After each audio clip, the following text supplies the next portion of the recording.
पिछले स्पॉइलर में उल्लेख किया गया था कि लो फेंग ने ऑटोमेटन रेस के अंतरिक्ष यान की लेजर तोप का उपयोग करके मो लो को सफलतापूर्वक बचाया और अधिक भ्रमकारी प्राणियों को आकर्षित करने से बचने के लिए तेजी से भाग गया।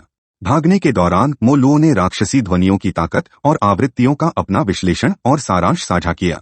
हालांकि चूंकि लो फेंग की इच्छा शक्ति पहले ही विश्वस्वामी स्तर के शिखर तक पहुंच चुकी थी और डेमन माउंटेन की सबसे मजबूत राक्षसी ध्वनियां कुछ विशेष क्षेत्रों को छोड़कर सिर्फ विश्वस्वामी स्तर की थीं और वे भी कम ही प्रकट होती थीं, इसलिए ये लो फेंग के जीवन के लिए लगभग कोई खतरा पैदा नहीं करती थीं।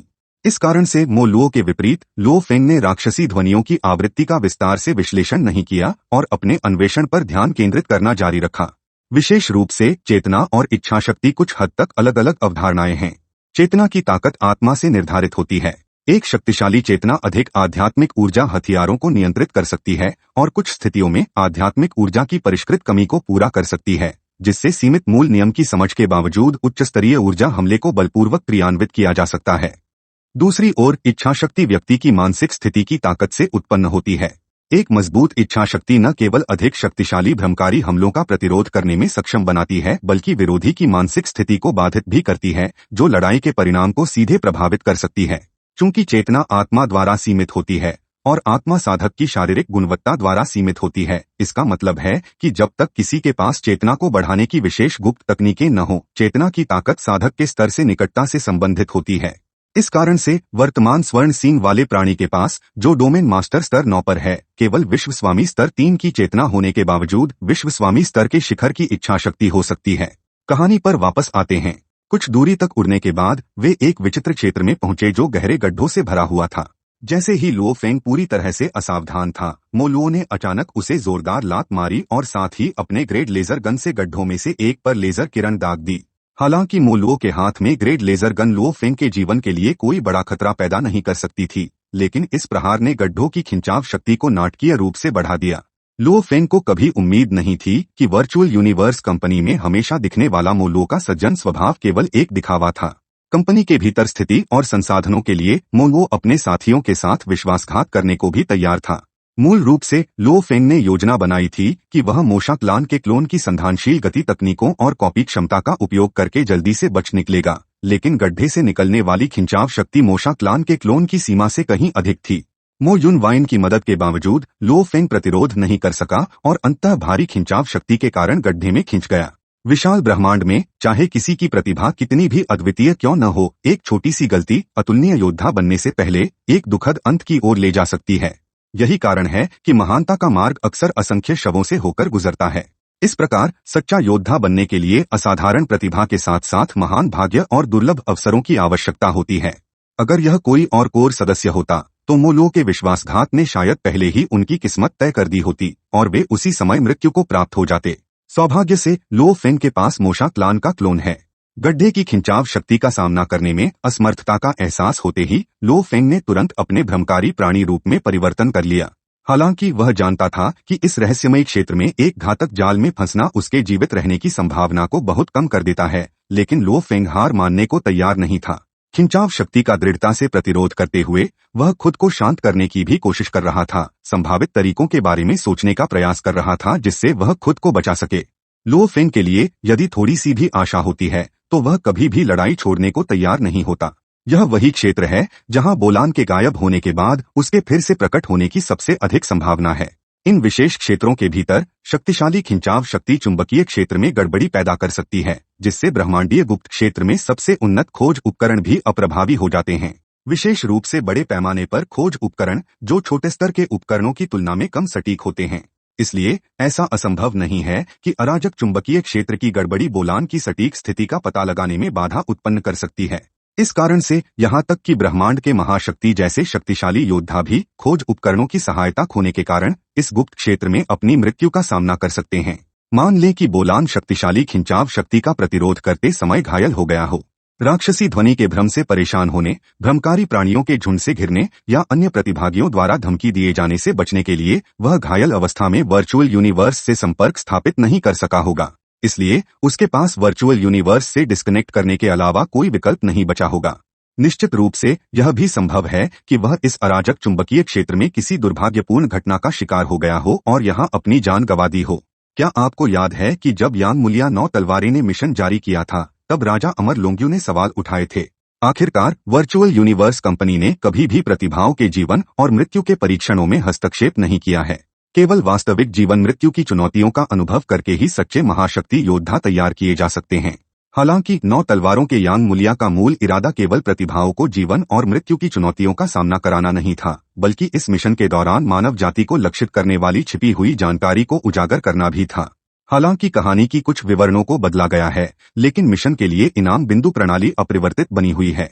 यह इस बात का संकेत हो सकता है कि लो फेंग अंततः बोलान को खोजने में सफल होगा। हालांकि मिशन के निर्देशों में यह स्पष्ट रूप से आवश्यक नहीं था कि लक्ष्य जीवित हो। इसलिए भले ही लुओ फेंग केवल बोलान का शव या अवशेष ही खोज सके, फिर भी इसे मिशन पूरा करने के रूप में गिना जाएगा। निश्चित रूप से दर्शक निस्संदेह लुओ फेंग और बोलान के बीच एक पुनः मुकाबले की उम्मीद करेंगे, यह देखने के लिए कि लुओ फेंग की ताकत ने कैसे बोलान को पीछे छोड़ दिया है। दर्शकों की उम्मीदों को पूरा करने के लिए मुझे विश्वास है कि निर्माण टीम हमें एक जीवित बोलान प्रस्तुत करेगी, अन्यथा कहानी काफी अफसोसजनक होगी। कहानी पर वापस आते हैं। जब लुओ फेंग गहरे गड्ढे के तल तक गिरा तो उसके सामने एक चौंकाने वाला दृश्य आया। उसने पाया कि गड्ढे के तल पर 10 करोड़ से अधिक भ्रमकारी प्राणी इकट्ठा हुए थे, जिनमें से कुछ अमर स्तर के भी थे। सौभाग्य से लुओ फेंग ने निर्णायक रूप से महत्वपूर्ण क्षण पर भ्रमकारी प्राणी के रूप में परिवर्तन कर लिया, अन्यथा जैसे ही वह गड्ढे के तल पर पहुंचता, हजारों भ्रमकारी प्राणी द्वारा घिरा और कुचला गया होता, ठीक वैसे ही जैसे अन्य दुर्भाग्यपूर्ण योद्धा जो वहां गिरे थे। ऐसा हमला यहां तक कि विश्व स्वामी स्तर के योद्धा के लिए भी बच निकलना असंभव बना देता, और अमर स्तर के भ्रमकारी प्राणियों की ऊर्जा किरणों का सामना करना तो दूर की बात थी, जो एक विश्व स्वामी को पल भर में राख में बदल सकती थीं।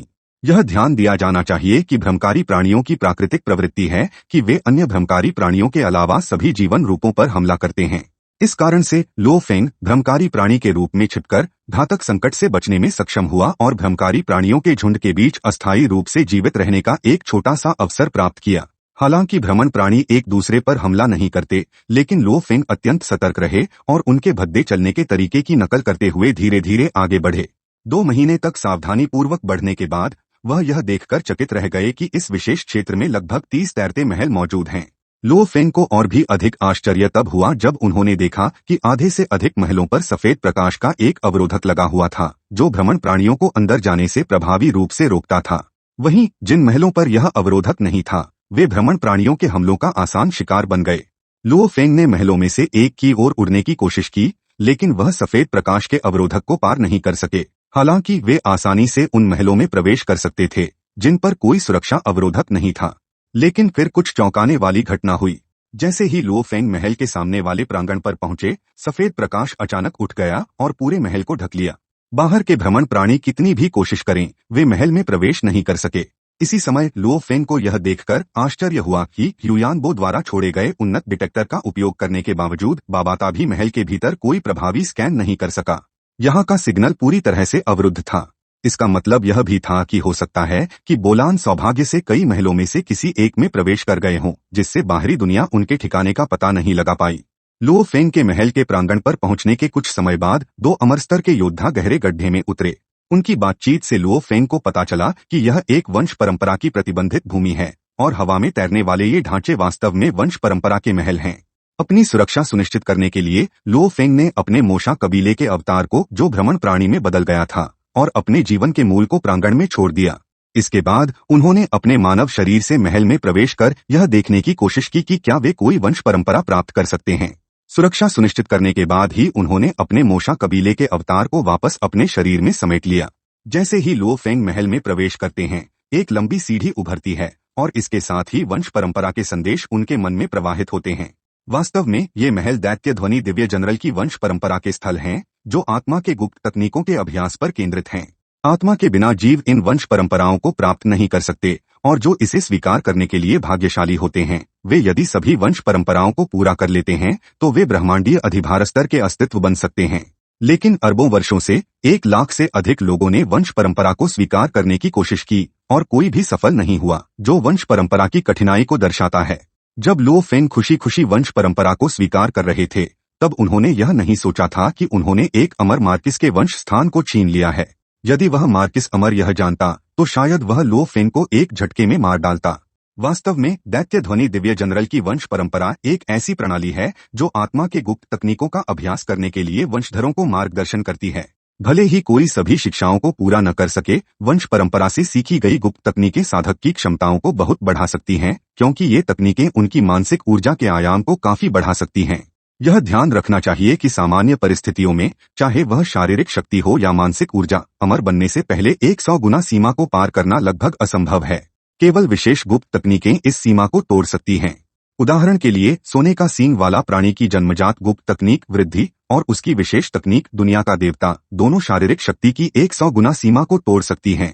इसी प्रकार दैत्य ध्वनि दिव्य जनरल की वंश परंपरा मानसिक ऊर्जा के आयाम को 100 गुना सीमा से पार कर सकती है। लो फेंग वंश परंपरा महल में पूरी तरह से ध्यान लगाकर अभ्यास कर रहे थे और किसी अन्य चीज पर ध्यान केंद्रित नहीं कर सके। जब एक पूरा साल बिना वर्चुअल ब्रह्मांड से जुड़े गुजर गया, तो वर्चुअल ब्रह्मांड कंपनी को संदेह हुआ कि शायद लो फेंग पहले ही मृत्यु को प्राप्त कर चुके हैं। यह जानकर कि मो लो ने भी दैत्य पर्वत का मिशन लिया था, राजा अमर झेन यान ने लो फेंग के ठिकाने की जांच करने का फैसला किया। लेकिन कोई यह नहीं सोच सकता था कि मो लो न केवल एहसान के बदले धोखा देगा, बल्कि लो फेंग पर दैत्य पर्वत में उस पर घात लगाने का झूठा आरोप भी लगाएगा। सौभाग्य से झेन यान लो फेंग के चरित्र को भली भांति जानते थे और मो लो के एक तरफा शब्दों पर आसानी से विश्वास नहीं किया। झेन यान ने कई बार लो फेंग से संपर्क करने की कोशिश की, लेकिन कोई उत्तर नहीं मिला। इस बीच लो फेंग महल में 3 वर्षों तक अभ्यास करते रहे।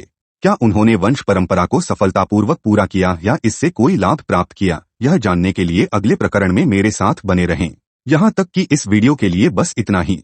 इस वीडियो को देखने के लिए धन्यवाद। आपको एक अद्भुत दिन की शुभकामनाएं।